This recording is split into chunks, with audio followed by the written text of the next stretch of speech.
বন্ধুরা, তোমাদেরকে আজকে আমি মাছের ধোকা করে দেখাবো। দেখো, মাছ নিয়েছি। মাছে এবার হলুদ আর নুন মেখে নিচ্ছি ভালো করে। মাছগুলো আমি সেদ্ধ করে নেব। জল ফুটতে শুরু করেছে, মাছগুলো আমি দিয়ে দিলাম। মাছ দেখো ভালো করে সেদ্ধ হয়ে গেছে, একদম পুরোপুরি সেদ্ধ হয়ে গেছে। এবার নামিয়ে দেবো মাছগুলোকে।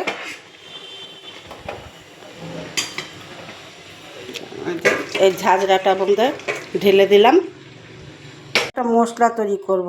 রসুন দিয়ে দিলাম আর দিয়ে দিচ্ছি ওই যে আদা গ্রেট করে রেখেছি, আদা গ্রেট দিয়ে দিলে, কাঁচা লঙ্কা। এবার পেস্ট করে নেব ভালো করে। এবার মাছ আমি এই থালাটার মধ্যে নিয়ে নিচ্ছি। মাছের কাঁটাগুলো সব ছাড়িয়ে নেব।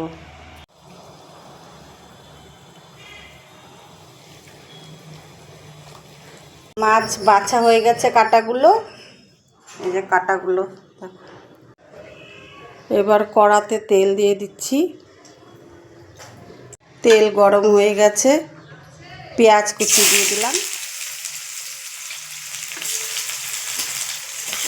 পেঁয়াজটা ভেজে নেব। পেঁয়াজের কালার দেখো চেঞ্জ হয়ে গেছে, লালচে লালচে হয়ে গেছে। এবারে আমি এই লঙ্কা আদা রসুন বেটেছি সেটা দিয়ে দিলাম, পেস্টটা।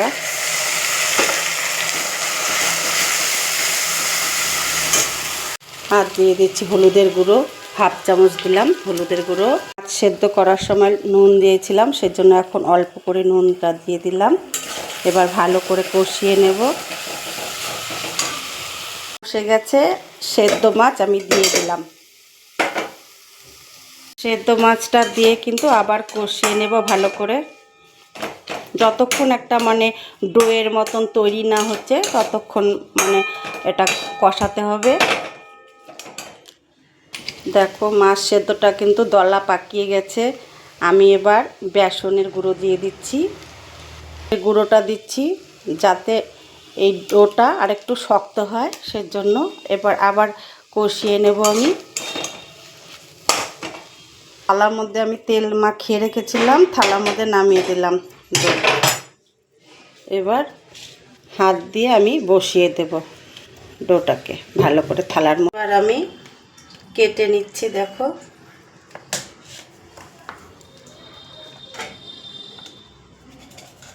পাশগুলো একটু সাইজ মতন ঠিক হবে না, ছোট ছোট হয়ে গেল। পাশগুলো একটু ছোট ছোটই হবে।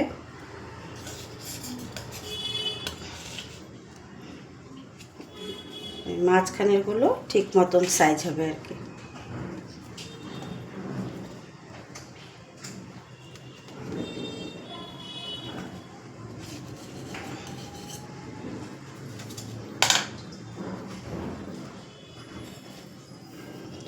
খুব নরম তো, হাত দিয়ে একটু এইভাবে ঠিক করে দেবে।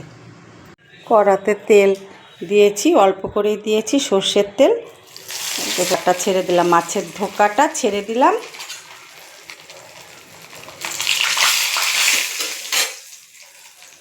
আগে একটা দিয়েছি কারণ দেখলাম যে ছেড়ে যায় নাকি, তাহলে আরও বেসন মেশাতে হতো। যদি না ছেড়ে যেত, তা ছেড়ে যায়নি।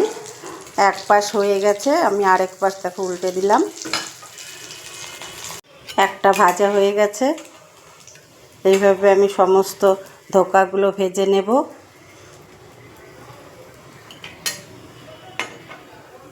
দেখো আমি সব ভাজিনি, এই কটা ভাজলাম, আরও রেখে দিয়েছি, পরে ভাজবো। তা তোমাদের কেমন লাগলো আমাকে লাইক কমেন্ট করে জানাবে। সকলে ভালো থেকো, সুস্থ থেকো। তোমরা এরকম করে ভেজে খেও, দেখবে খুব ভালো লাগবে খেতে।